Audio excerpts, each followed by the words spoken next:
All right, so this is the topic tonight, and I am excited to be here with you guys. And so my topic this evening is a biohacking doctor's simple strategies to implement to protect your family from EMFs. Okay, what did you just say? Oh, okay. So here we go. This is my little disclaimer. I am sharing this with you. I am sharing what I have researched, what I have found to be helpful. This is by no means an exhaustive list. Due to the allotted time and the scope of this presentation, I found that basically just being as simple as possible makes the info easier to digest and implement for my patients and family. So nothing I share is designed to cure, mitigate, treat, or heal disease, nor replace your medical doctor's advice. So just that disclaimer for you guys. So what are EMFs? EMFs are electromagnetic fields. They're the physical fields that are produced by electrical objects. They fall in a spectrum. There are natural ones, there are man-made or human-made ones, and that's going to be the focus of what I'm talking about today. So there are a variety of different types of EMFs, and I'm curious, let me know if you've actually heard of these different types in the comments, keeping in mind that I won't be able to see them, but some of my colleagues and friends who have invited you this evening will be able to respond to you. But there are four more dangerous ones, more documented to be dangerous, and they are radio frequency, magnetic fields, electrical fields, and dirty electricity. So that is what we're going to be discussing a little bit today. This quote really stuck with me, and since my passion is working with kids and pregnant women and helping to foster what's called optimal neurodevelopment, which is basically having your brain function properly, having this quote from a Harvard Medical School doctor, Martha Herbert. She said, "I think there's a strong enough scientific support to argue that EMFs are important to degrading the optimal chemical electrical function of our bodies, thereby detuning our brains and nervous systems. When our bodies have incredible stress at the chemical, immune, and electrical levels, our brain health is compromised. So children will be more vulnerable as their brains are still developing, and therefore the neurological effects are even greater." So let me know below if you've noticed that kids' brains are not functioning the way they used to, or yours maybe isn't functioning the way it used to. And maybe after tonight, you'll be able to see whether or not it's linked to your exposure to EMFs. So we're literally being bombarded, hijacked, if you will, on all fronts from a variety of different sources of radiation. RF sources would be things like phones, smart meters, like the smartphones, Wi-Fi, microwaves, 5G, and Bluetooth devices. MF sources, the magnetic frequency, are electrical chargers, high voltage power lines, electrical panels, houses with faulty wires, electrical current, and on water and gas pipes. EF sources would be things like household wiring, power strips, underground sources, cords, chargers, lamps, etc. And then dirty electricity was something I didn't know about until I did some advanced coursework this summer from having a building biologist discussing this with us. And, you know, CFL or fluorescent lights, sure, but I didn't know that solar panel inverters and dimmer switches and smart TVs were that high of sources of dirty electricity. So hopefully that you know that I'm not going to leave you guys all hanging in doom and gloom. I'm definitely hope to be a little bit of a hope broker for you tonight. But let me know in the comments if you were even aware of all these different sources of EMFs. All right, so moving, oh gosh, I love technology, right? So we are hijacked at all times. We are connected. We just got a new washing machine, and our washing machine has an option to text me when my load is done, which I shut that off. I got sick after I bought my new car, and I didn't realize part of the reason why is A, I'm sensitive, and B, my car had a Wi-Fi and Bluetooth and all this different stuff, which, you know, it wasn't just the toxins from the new car smell, it was all of these other bells and whistles that everybody thinks is so cool. But I shut those things down. I turn off their communication system, and I take it in like good old fashioned, you know, taking your car to a car dealership to make sure everything's copacetic rather than having them be emailed. Here are two of the most vulnerable populations, children and pregnant women. I think this is probably looks pretty shocking, but it's actually, this should probably make everybody shake in their boots a little bit. The far left picture on my screen is of a 5-year-old, and you have a 10-year-old and an adult, and that is with the use of the brain effects from microwave cell phone radiation. So, you know, imagine a newborn. Basically, our heads, our brains are meat, it's tissue. And if you think about what a microwave does to tissue in the form of like your food in 30 or 40 seconds, and compare that to the 168 or more hours or some crazy number that we're spending on our technology, we are literally putting ourselves at risk. It's half the strength of a microwave to be putting cell phones near our heads. And forget the fact that we're putting them on gestating uteruses, gestating humans inside our bellies. You've got to keep this stuff away from you. It says in all of the technological fine print, 5 millimeters, but really closer to 6 to 7 inches is what I'm going to recommend to you. We would probably never buy half of the things that we do if we knew. So like, I think the Apple Watches are cute, but I don't wear one. I would love to measure my like sleep and all that, because my sleep is pretty good, but I don't measure it. I don't know if any of you guys do that too, but if you do measure, and just let me know if maybe your technology allows you to shut off the Wi-Fi when you're sleeping and just sync it once a day. That might be a wise thing. All right, moving on.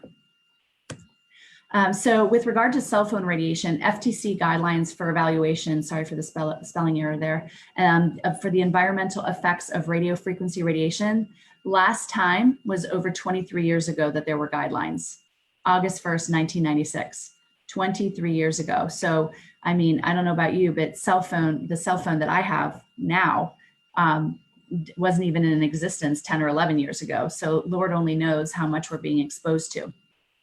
Also, the WHO says, the World Health Organization says that wireless radiation is a class 2B possible carcinogen. What does that mean? It means it's in the same category as lead and the insecticide DDT, which we all know is not good for us.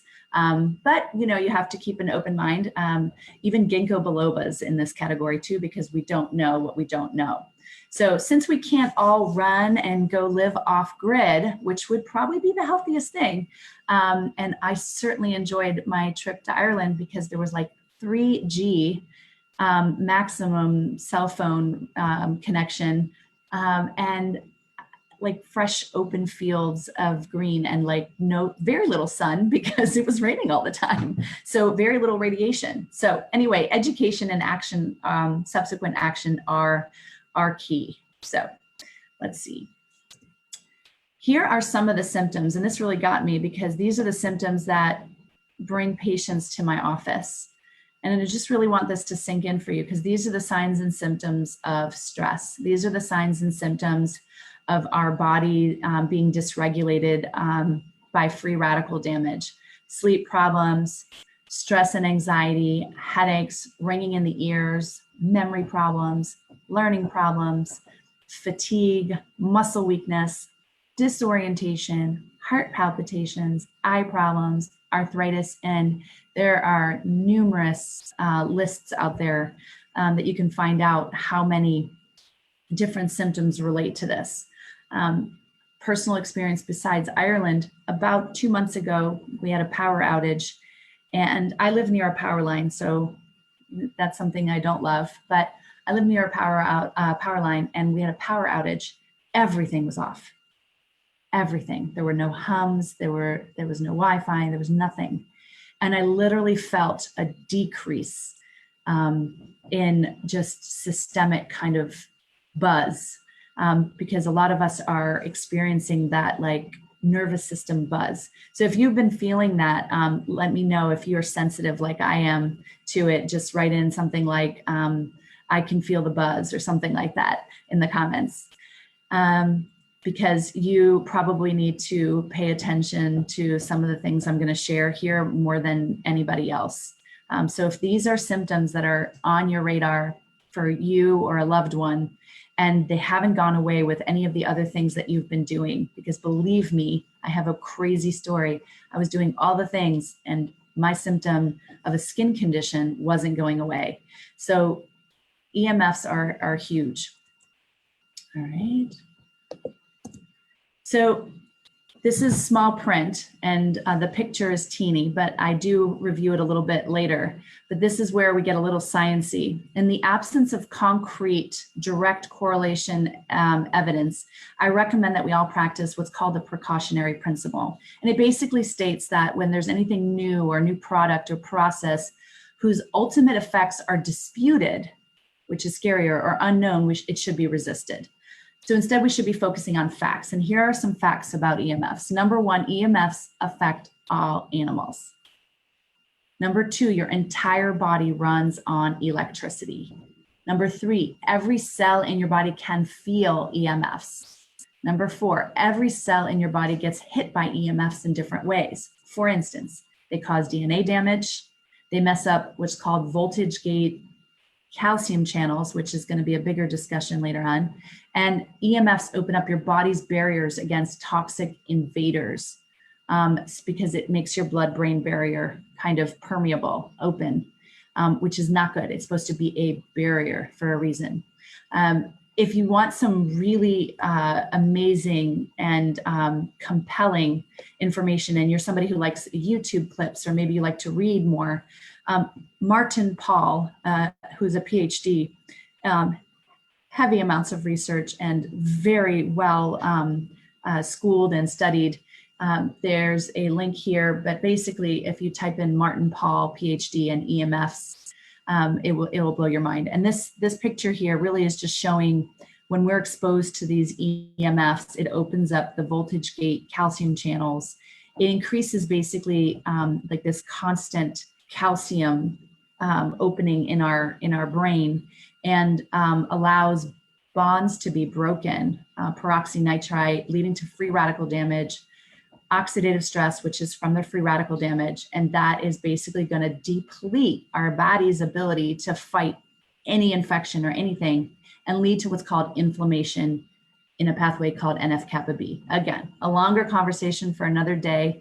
I can get all nerdy with my functional medicine self. If you've ever heard of NF-kappa B or NRF2, or you're already aware of this, and voltage gate calcium channels, maybe make some note in the comments so that we know who's already woke on EMFs. All right. So how do the EMFs affect the body's ability to heal? Basically, decreases your melatonin production, which affects your sleeping. So blue light from tech also does this, and that increases dopamine and decreases your serotonin. But the whole blue light and technology responsibility is another conversation for another day. But EMFs are we reduce your body's two key antioxidants when you have excess EMFs: superoxide dismutase and glutathione. If you have heard of either one of those, especially my favorite, glutathione, our body's master detoxifier, let us know in the comments.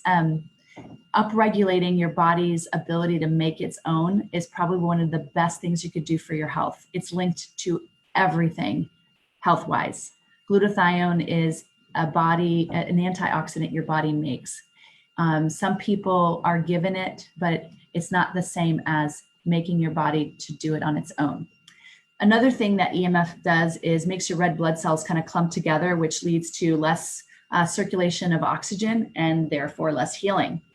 And EMFs also increase your cortisol levels, which is a key stress hormone. And we all know what stress does to our body. It makes us sick. So here's a bigger picture. And I felt so proud of myself with my use of PowerPoint and my little arrows. So this is just a bigger view of what happens with the exposure to the EMFs. Opens up the voltage gate calcium channels. You have excess amount of calcium. And instead of going down this pathway where you can use your mitochondria, which are the powerhouse of your cells, create energy, create good hormones, and create the proteins necessary to help your body to heal and succeed at being a human in this world, it goes instead to superoxide, goes to peroxynitrite, goes to carbon dioxide, goes to free radical damage, and subsequent oxidative stress pathophysiological effects, which is basically pathology, like your body is sick and inflammation is upregulated. But what we want instead is for our bodies to go to this pathway to where the star is, and you have therapeutic effects of activating this pathway, NRF2, and decreasing the NF-kappa B. If you are already activating your NRF2 pathway, and this isn't like Greek to you, go ahead and leave a comment in there like, I'm activated. And let us know that you already are activated. And let me know if you know what mitochondria is. Maybe put a GIF about what a mitochondria is, like the powerhouse of the cell. There are some fantastic memes out there. Moving on. This is very small print, but this is in a healthcare practitioner's guide on EMFs, talking a little bit more about EMF sensitivity and the effects on the cell. So trust me, like your body's DNA, your cell's DNA is completely destroyed and affected by this. So what else do we do? Well, I have an extensive list. It's not completely exhaustive, but these are some of the things we do in my family. So maybe try this for yourself. Number one, there are 3 Ds of EMF exposure: distance, degree, and duration. So you want to be less close to the sources, less intensity, and 3, less time using it, okay? Some of us are more sensitive than others, like I said I was, and mold and mercury and other heavy metals effects are all intensified by EMFs. That was something that blew my mind when I found that out. And talking to a building biologist, literally, if you have mold in your house, it will grow exponentially if it's exposed to EMFs. If you knew that, definitely say, I knew about mold and EMFs in the comments. And this is why what I'm sharing with you today has been so revolutionary for my health and that of so many of my patients and friends. Educating yourself. Number one, I really like this book, The Non-Tinfoil Guide to EMFs. There's a website, and there is a link there, nontinfoilemf.com/book bonus. It is listed in the front page of this book. I don't know if you guys can see it there, but in the front page of this book, it basically says if you want to bypass reading all the things, you can go here and you can probably put in your email address and get a guide on how you can improve things for yourself. I have no links, affiliate links to any of this stuff. I just am somebody who's fascinated by how I can optimize the function of bodies that I'm presented with and the health of my family and myself. Number 2 is the Radiation Nation book, which I actually think this one was based off of this one. And it's an easy read. It's a nice read. Radiation Nation, it's right there. Some of the pictures that you're seeing are from this book and the other book. Practice safe tech. It's kind of a funny hashtag. They do have a hashtag practice safe tech. It should make us all wink and smile. So if you already practice safe tech, hashtag us practicing safe tech. So what you would look for there is prefer or seek out non-wireless connections, provide cord connections, request cord connections. There are still Ethernet cables available to you. Maximize your distance between devices and persons. Often power off as often as you can, especially your wireless networks and personal devices, and then respect electricity, wires, environments, and persons. Number 4, I really like Dr. Mercola, Mercola.com. I think he has a great amount of information on there.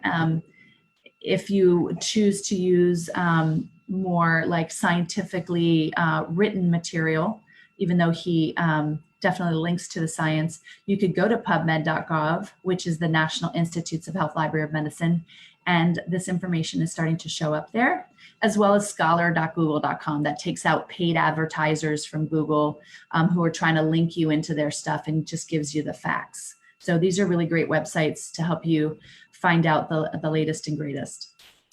Other tools, there are Faraday cages. Basically, they're blocking devices. I have some pictures of things later on that we use in our house. Measure your exposure and shield and change as necessary. I have a tri-field device where, if I turn it on, I can find out based off of the type of frequency that I am trying to ascertain whether or not I'm being exposed. Rule out mold in your house, decrease your heavy metal exposure, have a low sugar diet, decrease your use of acetaminophen because that is actually depleting your glutathione and affecting your body's ability to heal itself as well. Upregulate your NRF2 to increase your antioxidants that we just mentioned. Specifically the NRF2 activator protandim that I think is probably the best one out there, first to market. And we have a ton of research on it. If you're already NRF2 activated with protandim, put NRF2 in the comments. I use fish oils, and I, as a functional med practitioner and chiropractor, I know how toxic sugar is for the body. For a little while, I bought into the fat is evil and sugar's good for you. But if you haven't figured that out yet, that was all, people lining other people's pockets. Cell phone cases, Defender and Safe Shield. Again, sorry for the typos. I wrote that too fast. Those are some great brands. The author of this book, The Radiation Nation, is the co-creator of the Defender case, and I've met him. Radiation diffusers like R2L. Let's see, I've got my husband's phone so you can see it. Basically, like little red light diffuses when it's on the Wi-Fi and actively seeking. No tablets near the body. Our children don't have their own tablets. No AirPods. Those things are the worst. They're literally like electricity right through your brain. EMFs right through the brain. I'm sorry. I know I'm really pissing some people off, but I use wired buds, and that's what we all should do. I know they're not convenient, but if you're using Wi-Fi, you are exposing yourself to higher levels of EMFs and oxidative stress. And then we turn off our Wi-Fi at night and turn our phones on airplane mode in addition. I do live in a townhouse, so I can't reduce everything. Because my neighbors have their Wi-Fi on, et cetera, but it did make a considerable difference. And so there you go. Let's see. So recap, do not keep your cell phone next to your body or in your bra. Put your phone, do not, put your phone at all in the pocket of your pants or even your yoga pants. Don't sleep with your phone near your bed. If you need it, maybe you're a doula or something like that, you need to have it available for you at night because it's your only source of connection to someone and somebody's, needs you at night. Or you use the alarm feature, try to have it 6 feet away. I know that sounds crazy, but it's true. Don't put your laptop, cell phone, or tablet on your lap if you're trying to get pregnant or want kids. I think you shouldn't put it on anyway, but don't. And it can probably, it's safe to say it's linked to higher rates of miscarriage. But this is true for both men and women. Also, using our technology, I have the chiropractor has to say this, right? We're an eye hunch, this posture matters, and our devices has really, they've transformed how we are sitting, how we're holding our bodies. Besides the pressure on our heads, we are literally creating a decrease in oxygen to our body because of our posture. And then look to see if you can use your EMF shields and see if it has SAR, specific absorption rate value, although that's not everything. When you read the technology books, you'll see that that's only part of the story. Do talk on speaker, use a headset or earbuds so that your phone's not so close to your body. I think a lot of people probably get a kick out of my my Siri voice texts. If you voice text also, type in the comments that you use voice text, and you probably have had some really funny bloopers with how Siri or Alexa has interpreted what you say. But try to do that more often rather than putting it up to your head. Limit your Bluetooth use. Remove your Bluetooth headset as soon as you're finished with your call. Switch ears between calls so you can reduce the exposure to one ear. Also consider using a special headset called a Bluetooth, which was designed to help minimize EMFs, turning off the Wi-Fi at night, texting more. Seek good receptions. Actually, the cell phones with better reception transmit at a lower power. They don't have to work as hard. Use a Gauss meter. Again, I showed you, this is a little bit more than just a Gauss meter, but to measure the EMFs in your home or workplace. And let's see what's next. Getting close then there. Do, get adjusted, help optimize your nervous system. Eat organic fruits and vegetables, pasture-raised meats, fermented foods, bone broths, nuts and seeds. Get grounded, do some earthing. There are some easier ways, there are easy ways that we can kind of leverage the tools that we have in our environment, like salt lamps and detox baths with Epsom salts and so forth. Be sure to make sure you have adequate magnesium on board, as too little of this crucial mineral will cause problems as well. I like Neuromag, but it depends on what you need the magnesium for. Take this at night.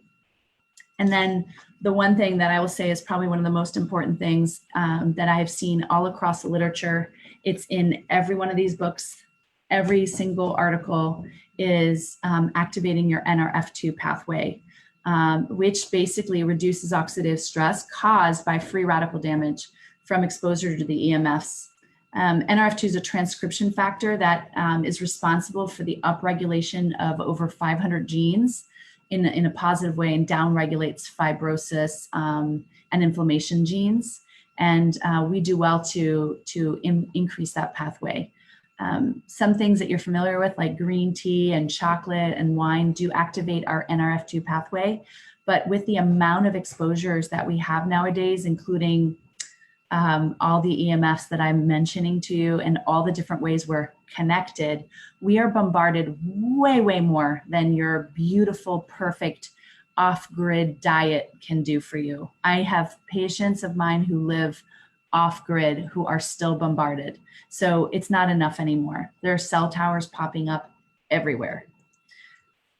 So when we use tools, information, techniques, products, and principles to take advantage on optimizing our life whenever we can, we call this biohacking.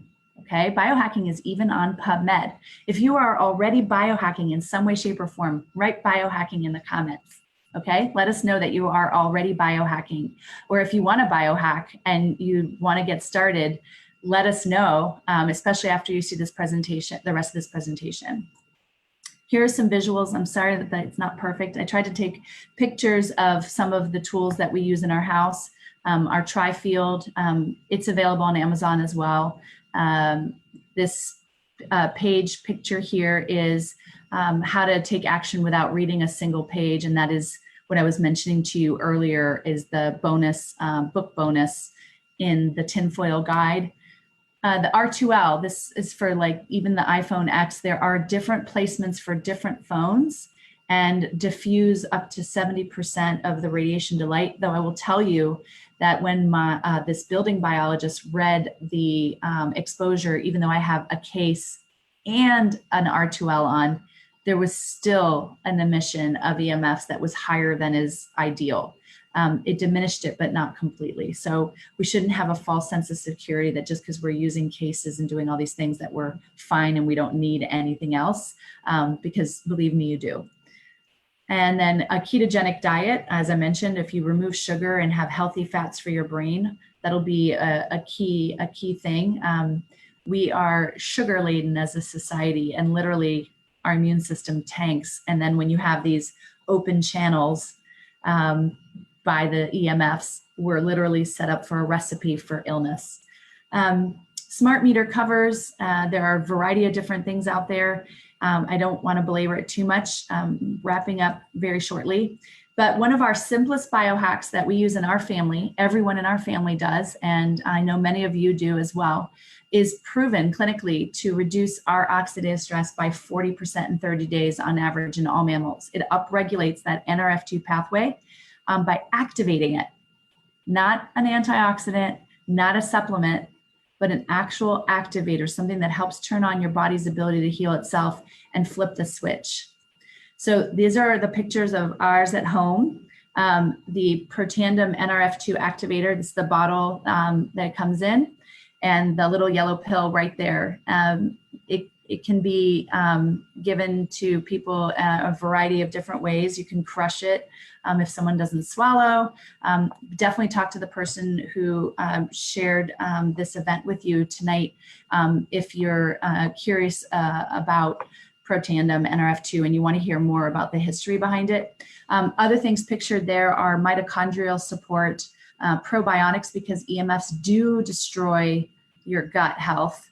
And then fish oil, which we've all probably learned is key for our brain, especially DHA, reduces brain inflammation. So we know we all need that these days. So this is basically how we are biohacking in my family, in addition to the things I mentioned before to reduce our EMF exposure, because we're just not living in the same world we used to. So diving into this information is like stumbling down into a huge rabbit hole. So simplify your life, please. That'll stress you out a lot less. Decrease your time and exposure and frequency with EMFs. 1, increase your distance from sources and increase your awareness. 2, upregulate your body's ability to heal itself by activating and upregulating your NRF2 pathway, and clean up your lifestyle and diet. So please let the person who invited you know what additional information you'd like. There's really so much out there. That the simplest way that I know that's just done and easy every morning is taking my NRF2 activators and turning back on the Wi-Fi if I need it, and keeping it off if I don't. So I hope that this has been very helpful. I thank you so much for your time and attention. And I don't know if anybody will have any questions, but I'll have to go back and answer them later. So I am going to sign off and hope you enjoyed it. Thank you for understanding and being patient with our technological difficulties. All right, let's see how to get out of here.